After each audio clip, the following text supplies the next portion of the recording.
One of my favorite movies of all time is The Last Waltz, and so, and you were there. You were play. I mean, I wasn't there. well, no, I know you weren't there, but you were part of their last tour. What was any band story you can give me? I would. Oh, okay. I got a couple, and the main thing is that even now I kick myself for not having had a camera on the road, even an Instamatic.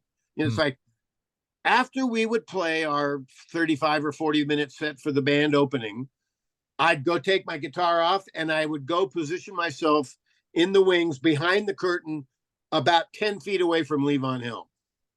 And I would watch him play and sing every night and just be floored. I mean, Levon Helm was the funkiest singer, drummer, great guy there ever was. And to watch the band, I mean, the first two band albums, Music from Big Pink and then just the band, are two of the top 5 American albums ever done. And to watch them all do what they did and the intertwining, and Richard Manuel, he kind of got overlooked in all that. But, and then when Levon would get up and play, a mandolin, Richard Manuel would play drums, And when we toured with them, sometimes it was big gigs and sometimes it was just theaters or a Pine Knob kind of place in Detroit, outdoor shed kind of thing.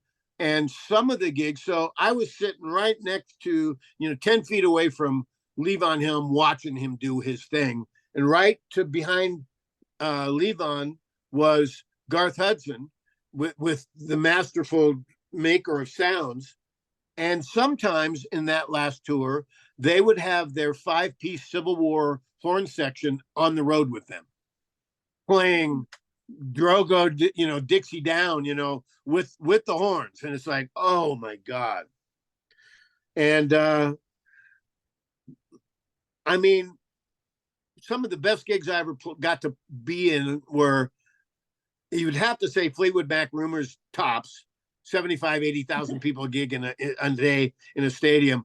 But the band is maybe my favorite gigs. And to watch them do what they did and create that great Americana music, oh my God, it's just so heartfelt and funky. And, and I have a section, of course, on the liner notes on our album where I named a bunch of people no longer with us: Christine McVie, David Crosby, all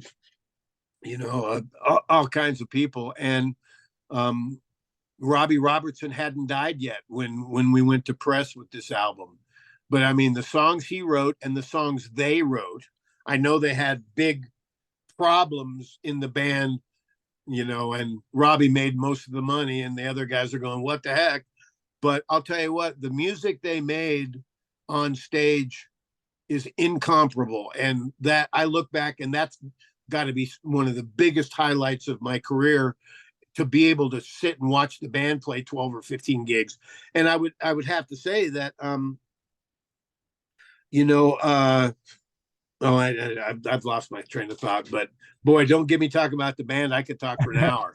I find it interesting that as a guitarist, you were obsessed with Levon Helm. Like that's the guy you were watching. Well, I mean, I was also kind of obsessed with Rick Danko on bass. Okay, thank you. There, I'm hoping. I was waiting for sense. Rick. I wasn't so floored with Robbie as a guitar player, just because he had his own style and it was funky. And, I was more of that, Clapton, Santana kind of style of playing.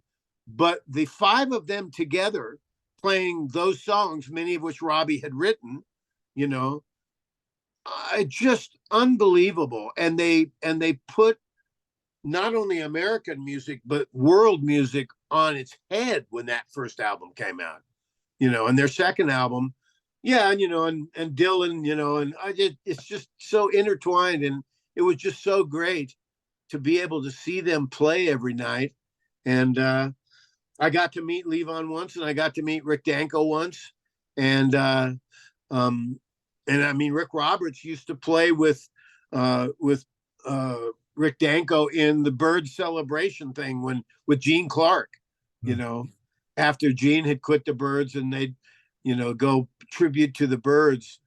It's just amazing to, and I know, I mean, there's big bands now, and there were big bands in the 90s or 2015s and stuff, and but I'll tell you what, that music of the 70s, where one of the keys I think was, guys, is that record labels let you kind of do what you did, and they didn't have a stranglehold on what material was picked or the presentation, or they let the bands, if they liked the music, pretty much play what they wanted to play. And and when you think about, and that was all over the world too, and America set the standard, the Eagles and Fogelberg, and then Australia, the Little River Band, and all these great bands, Little Feat was one of my favorite American bands. Steely Dan, unbelievable. And a lot of people thought that they were just pop music, and it's like, no, no, no, they're serious jazz kind of stuff put in a pop music vein, and it's like totally original American. So that stuff of the 70s, I don't think will be around again.